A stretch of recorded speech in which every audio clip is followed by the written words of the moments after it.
starting with our U.S. Congress, we have actually 3 candidates in the race for U.S. Congress. Kevin Brady, who was unable to be with us tonight due to his duties in Washington, Melissa Esparza Mathis, and Kirk Osborne. To speak on behalf of Congressman Brady, his campaign manager, Craig Llewellyn. Thank you, Scott. So for those of y'all that don't know me, my name is Craig Llewellyn. I am Kevin Brady's campaign manager. I worked for Kevin for a little under 3 years now. I am a Hillsdale College graduate. Some of y'all may know my fiance. Weird to say that now. My new fiance, Jessica Stark. She is the 8th grade science teacher over at Trinity Middle School. Enough about me, though. Has anybody been following what's been going on in the news? Kind of hard not to, right? We all know it's a show. I wish it was a little more entertaining and a little less sad. But it's a sham. It's a farce. We know it is. We have known this from day one. The Democrats have said they wanted to impeach the president since day one. Literally 11 hours after the election was called, the first article went out on November 7th saying Trump should be impeached. I'm not joking. You can look that up online. Google it. It's been in the fix. We've known it. And Adam Schiff said it in the Senate yesterday. He said, we need to impeach the president because we are afraid that he will win again if we don't. Right?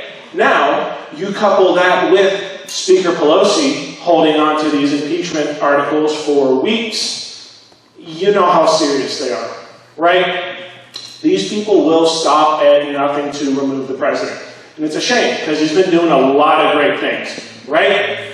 You got USMCA, you've got the tax bill, you've got repealing Obamacare taxes. He's been doing a lot of good things, and you know who's been helping him do those things is Kevin Brady. All 3 of these things that I mentioned, Kevin is integral to. The tax bill, Tax Cuts and Jobs Act, literally Kevin Brady's tax bill.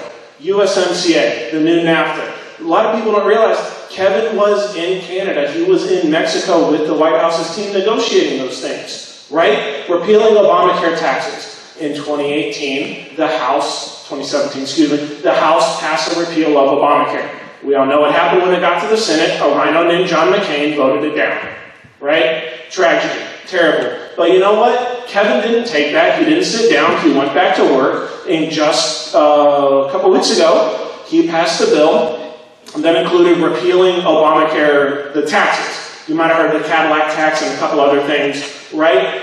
What those things do, get a little policy here, what those things do is they make Obamacare valid, right? Without them, it is toothless and it is vulnerable to go to the Supreme Court again and say, hey, this is just a bunch of rules and regulations that make it hard on American people with no way to enforce it. Because the taxes are repealed, now they can't enforce it, so we should strike it down, right? And that's what they've done. There's a case in front of the 5th Circuit in Texas arguing just that. And that is because of what Kevin Brady has done. And he's not just doing that, he's actually defending the president. You won't see it on TV, because they don't want you to show you it, but he's on the House floor talking about it, right? He's on the House floor defending the president. And you put that with everything that he's done, and guess what? Surprise, surprise, the president wants him back. He called Kevin and said, hey, Kevin, I want you to run again to come back to Washington to help me. And he said, Mr. President, how can I say no? So that's what he's doing. He doesn't just want him back. Kevin has President Trump's full support and endorsement, full stop. Right? He is Trump's guy. The president wants Kevin back. That's it. Right? He wants Kevin there to help him pass more tax cuts, to help him fix health care, to do more trade deals. The president wants Kevin back and has fully endorsed him. Excuse me. Yeah. And has fully endorsed him and has his full support. Right? So I don't speak for myself. I don't speak for anybody else here. Right? Excuse me. I don't just speak for myself. I don't just speak for everybody else here. I also speak for the president when I say we should send Kevin Brady back to Washington, D.C. Thank you very much.